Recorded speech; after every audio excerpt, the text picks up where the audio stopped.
morning, DHS, and welcome back to the Breakdown. I'm Rowan Reising. And I'm Jamie MacDonald. Before we get on with our regularly scheduled program, we wanted to acknowledge what happened this weekend. It was a tough weekend for the community, and we're all grateful that the people injured in the shooting are doing okay. The Hub print edition comes out tomorrow with a full print story, and our website has the coverage we've done so far. But for now, we're just going to take a deep breath and move on to some school news. To stay informed about what's going on around campus, Stud Gov has their weekly announcements. Let's hear what they have to say. What's up, DHS? All right, first up, prom is right around the corner. It's going to be Saturday, May 3rd from 7 to 11, and it's at the Hyatt Regency in Sacramento. For juniors and seniors, it's Powder Puff season. If you're interested in playing Powder Puff, which is an annual flag football game, signups are now open with the link on our Instagram. It's an annual flag football game where the juniors take on the seniors with a cheerleading performance at halftime. If you're interested in being a cheerleading coach, a football coach, a cheerleader, or a football player, make sure you sign up before Friday. All right, and then Culture Carnival is going to be today from 3 to 6. It's free for all DHS students and children under 6, but anybody else has a $5 fee to get in. And it's going to have some snacks, some fun prizes, some games, some fun games, some prizes for you guys. And then also a highlight on the culture clubs here at DHS. And then the boys volleyball senior night is going to be tomorrow at 6:30 in the North Gym. Make sure you show up and show out in support of our volleyball seniors. Next up, seniors, don't forget to get your cap and gown at lunch on next Tuesday at Brunel Theater. And then finally, girls lacrosse has their senior night next Tuesday at 7:15 p.m. in the stadium against Rockland, so make sure you show up to that as well. Back to you, Hubsters. Balancing everything is hard right now. Yeah, especially for us, it's all up in the air. The ball is in life's court. What are we dealing with right now? Well, just finding time for everything. I haven't been able to go to school events recently, and it's already coming to the end of the season for the boys volleyball team. I went to their game last week. I'm sad you missed it. Let's serve it up. What's up, DHS? I'm here at a men's volleyball game against Oak Ridge, where the Blue Devils are looking to take home a big league win. Let's get into the game.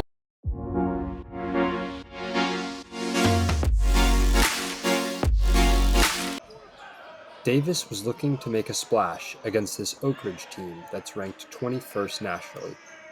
Unfortunately for the Blue Devils, senior captain Gabe Crawford got injured in the very first play of the game. He would not return for the rest of the match.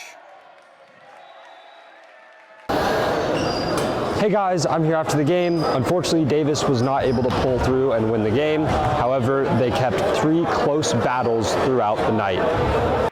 Despite this, the Blue Devils made a valiant effort, having 3 close battles against the Oak Ridge Trojans. Despite losing all 3 games, the Blue Devils were firing on all cylinders, with beautiful sets from junior Muhammad Ragad to senior Mason Rull. Going forward, the Blue Devils have league games coming up against Rockland and Jesuit, looking to make playoffs. Gabe, he's obviously one of our best hitters. He's like our starting captain, our definitely top player. I think him getting injured just totally took a bunch of energy out of just the game in general. We definitely stepped it up towards the end with our libero Ryan stepping up, definitely giving in, having more of that energy, and Muhammad. But overall, I think it was just kind of a sucky way to start the game, and it just affected us overall. Our goal is just to get into the playoffs. We are a few games from getting there, and yeah, just play our best and have fun. For the Breakdown, this is Jamie MacDonald. What a riot. Jamie, trivia question. When did volleyball become an Olympic sport? 1964. However, it was invented in 1895 by William G. Morgan. How do you know that? No one knows that. I studied for the trivia night hosted by Stud Gov last Friday. That's right. For those not ready for the pop quiz, here's Alyssa Hwang to give you the fast facts. Last Friday, Davis High hosted its first ever trivia night at Steve's Pizza, led by student government in collaboration with DHS Quiz Bowl Club. The event's MC, history teacher Kevin Williams, brought the energy as students battled throughout the night. I'm anticipating loud, fun, a lot of like mad and happiness. I'm gonna guess that it's a lot of senior teams probably, and so maybe a lot of trash talking between teams, which I just think is fun. Also the club advisor for Quiz Bowl, Williams enjoys the student engagement that social events like the trivia night provides. I mean, even though I'm starting to get a little older now, I think we still have a lot in common of what we find to be funny and fun. So that kind of connection's fun for me to make, especially as I get a little older.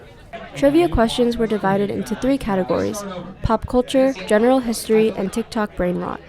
The game consisted of 3 rounds, 1 for each category, with breaks in between. I'm most prepared for brain rot. I don't know about these guys, but they're pretty ready, I think. They've been studying.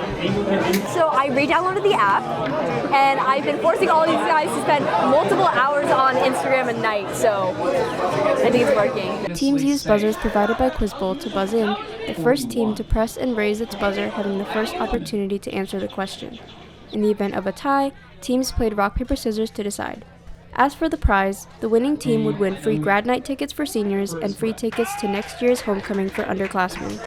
However, students weren't the only ones competing in the trivia night.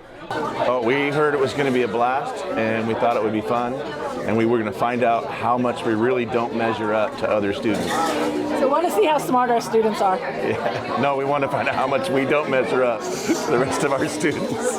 By the last round, 2 teams were tied for first place and went into a final tiebreaker round to determine the winner. Vincent Price narrates, and this artist eventually turns into a werewolf.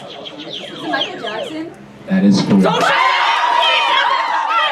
For the Breakdown, this is Alyssa Hwang. Thanks for joining us. Stay safe, everyone. We'll see you next week On the Breakdown.